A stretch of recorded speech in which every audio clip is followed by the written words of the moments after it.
What is up, everybody? It's your boy Rogue here. So in today's video, I'm gonna be talking about the new Dragon's Mind counter trap card that Konami just released on Christmas Day. Also, Merry Mother effing Christmas to all you guys out there. Hope you guys are having an awesome time, and I hope you guys got some dope gifts.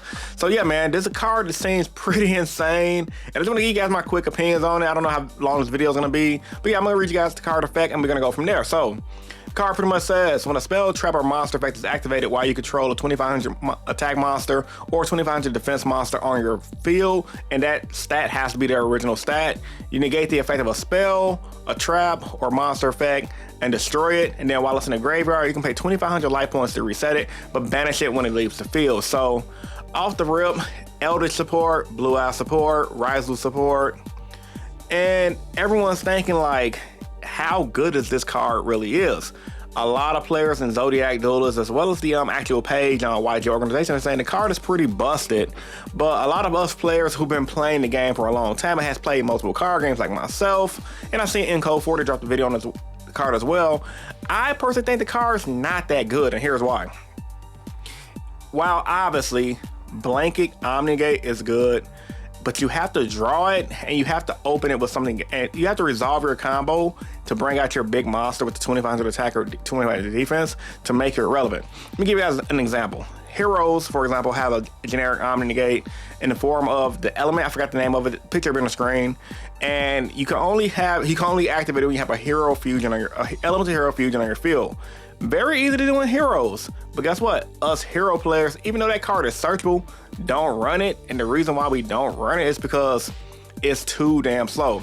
The problem with cards like Dragon's Minds and other generic cards like this in the game, unless they're archetype specific where their base combo can just set it from the deck and they can consistently play through hand traps and make their board with their card and pass, that's the only time that cards like this can be relevant. I think this card is cope, and in all honesty, and I think people will see that moving forward. Like Solemn Judgment is just objectively better. However, though, I'm not gonna discredit how powerful the card is. If you are running this card, or if your opponent is running this card and they open it up, or they're playing a goofy deck with 3 Foolish Burial Goods, 3 of these, so that way when they go first, they can just make sure they have it set it from the graveyard, make their big goofy combo, pass, or, because it's not once per turn, if they open up multiples going first, or let's say, I can see a world of people siding at 3, like I said, 3 Foolish Burial Goods, 3 of these, opening hand, 1 Foolish Burial Goods, 1 of these, full combo, set one from the graveyard by paying 2500, set the one that you actually open up in your hand, go full combo. I don't see a world where you're losing with 2 Omni-Negates and a full combo, let's say for example a Ryzo board, where you're able to luckily resolve your dual drive with the cross with 2 of these set. Your opponent's gonna be cooked.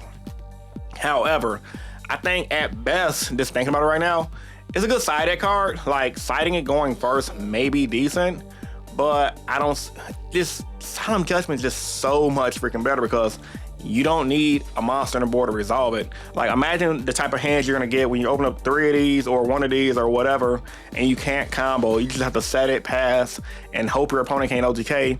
And even though the game is slow right now, guess what? People are still able to OTK really quick. That's like Malice can OTK, that's like Tenpai can OTK, that's like Blue Eyes and the OCG can OTK. So all inclusion, man, I think the card is cool. I think it's cute with what it does. However, I don't think it's that good right now. But I will say this, moving forward, in the future where Konami continues to like slow the game down, because I definitely believe they are slowing the game down. Like for example, we just came out of tier limits, freaking Fire King, Snake Eyes, and Yugioh, all these consistent tier 0 formats. And now the game is slowly slowing down with decks that are a little more balanced, even though they're a little unfair as well, like Ryzo, Malice, and Tenpai. Even though I think Tenpai is still broken, but that's neither here nor there. We might do another discussion on Tenpai. I definitely could see a future where this card is good. Definitely gonna be a Secret Realm release. It might be a crap Secret Rare. Like, it's not bad, it's just not good. It's just mediocre because cards like Solemn Judgment, Solemn Warning, Solemn Strike is a lot better. And then most decks nowadays, let's be real, have generic built-in Omni-Negate trap cards like this.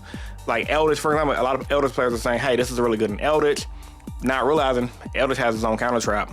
There's no point of using this when you can use the Eldritch counter trap. Like, it just makes no sense. Now, I will say this. this card can definitely flourish in decks that are running like the grass looks greener, because like if you're running like one copy just generically in a grass looks greener deck and you so happen to mill it and your deck's already 60 cards, hey, you're in a good position, because that way when you do are able to like make your combo or set up a board, pay that little fat 2,500, set it from your graveyard and pass. So decks like Tier, this card's gonna be pretty decent. Decks like Grass Look Greener, whatever decks can use that, like Grass Eldritch or whatever, this card's gonna be decent. However, with that being said, like it's just like it's cope, y'all. It's cope. But hey, I could be wrong. Like everyone's glazing this card right now. Everyone is like on Zodiac, everyone's saying this card is busted because it can be reset. And I'm just like, first of all, we barely want to run trap cards. Let's start with that. Even though I just did a video about trap cards, make sure you guys check that out, by the way. I went over how trap cards are playing back in the Yu-Gi-Oh! But the trap cards that are good are generic. Like, and this goes into a deeper discussion about what makes a card like this good, mediocre, or whatever. Anytime there's a card that can be searched, that needs something else to resolve, or if it can be searched and it needs something else to resolve, in a card game like Yu-Gi-Oh!, the card's objectively bad, mainly due to the fact that you have to open it up with a 2-card hand in order for it to be relevant. And if you open up in a bad hand, and if you open it up in a hand with you can't play it with, it's just gonna be bad on the top deck, especially if you like, you guys play these games where you just trying to top deck, you already have a bad hand, you draw another copy, you have to fake bluff set, you're gonna have a hard time. Now, what I think Konami could have did was make it be like a Soccer Wrestling Armor, where it's like, it does something generically by itself, but when you have a 2,500 more monster, it becomes an Omni-Negate. I think that would have been sick. I definitely could see a future where we could play cards like that. Or what would have made it better as well, if you could search it with Thrust, and Konami would have added a text that says, hey, this card is considered a counter trap while you control a monster with 2,500 more attack. That would have broke the card. That would have made the card definitely about probably $100 on the release. It would have been like another Fuwalos, but I just don't see this card just doing much. Like, it's not gonna do much, y'all. I think the card's cope. Don't play it. I mean, it's coming out in the Alliance set. I don't think OCG players are gonna play it. I think it's gonna go in people's bulk pile. People will experiment with it. Like I said, Grass Look Greener decks, Tier Limit decks. It's gonna be that guy running with Fool's Burial Goods. However, it's just, there's no point, honestly. There really is no point in running this card. So, with all that being said, man, let me know what you guys think about this card in the comment section down below. Like the video if you're new here. You guys want to subscribe for more, subscribe for more. Like I said, it's your boy Rogue Hero. I'm uploading as much as I can throughout the week.